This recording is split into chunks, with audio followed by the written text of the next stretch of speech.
I've been going for like 4 years and sometimes it feels like home. I meet regulars, I've met friends there whom I'm still in touch with. Faggots have been going for decades. Aren't I supposed to be obsessed with my ancestors? There's so many dads. So many daddies. I go to these bathrooms from the funeral home to find ancestral connection and life in these upper-class closeted daddies who probably don't know their ancestors, but who also go to this place to find life, to find a quick look or release, or just a friendly smile and acceptance. We're all in on it. You don't have to take off the ring. I mean, sex and death is everywhere, right? Sometimes after cruising the daddies, I'd go and get gelato at the Ciao Bella that's in the Grand Central Terminal. And this queen who was the manager there, who was shot 3 weeks ago in a gay bashing in the West Village, would give me a nod of faggot recognition and I'd smile back. I go and cruise these daddies because they're so different from my working class daddy. Their hands are smooth and their eyes don't have flickers of rage or sadness burning behind them, or wince in pain from achy bones and stubborn neglect. It's like I'm on my own sociological mission of cross-class interaction, navigating within the confines of public yet private space, or my own version of upward class mobility. I'm usually wearing my suit, which I got on clearance at Sims and by now is kind of worn, but I guess the daddies can't smell the death on my clothes. No, they offer me money, or trips to their upstate or Connecticut houses, which I decline because that's creepy, or compliments and nice promising words and hotel rooms at the Hyatt next door, or they offer me lunch. Lunch is the best. I love lunch because I'm always hungry. It's true. I love lunch because everything tastes better when it's free. I love lunch because I love being told, get whatever you want. And then I do. I love lunch because it feels like I'm back at the old country buffet I used to go to as a kid, where on a summer night I'd hop in the back of my dad's little red Mazda pickup truck and hang on to the side and feel the wind in my hair as we headed toward the abundance of endless mashed potatoes and gravy and chicken macaroni fruit salad and soft serve.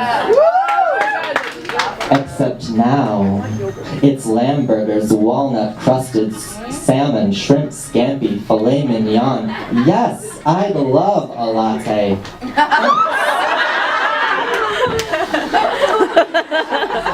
So, I met the daddy who takes me out for lunch 6 months ago. His name is Jim.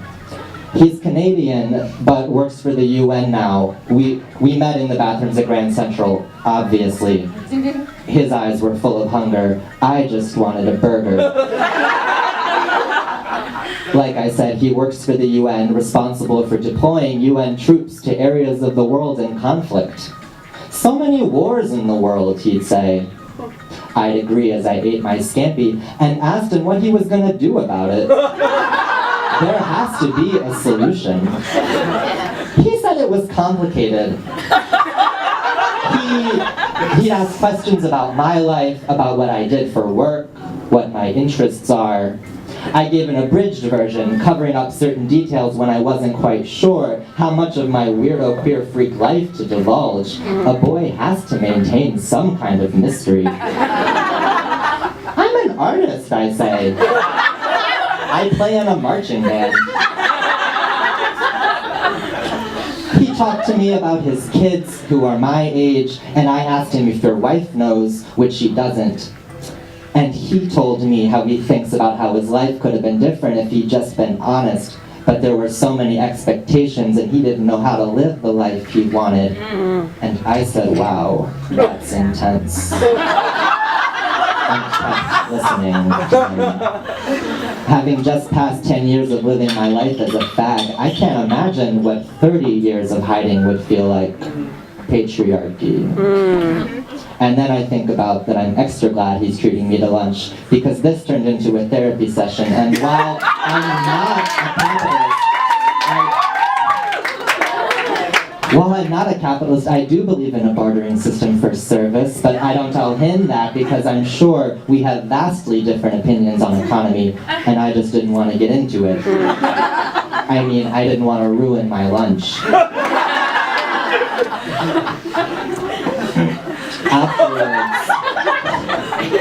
Afterwards, we usually part ways with a handshake or a pat on the back and a promise for next time.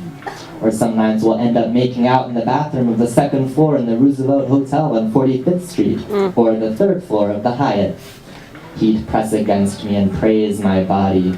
There he goes with his hungry eyes again. And I'd think about this idea of needing something so bad, and what all of our needs could be, and what happens when we finally get it, and what we have to do to get there. Well, I'm glad that I have a full stomach.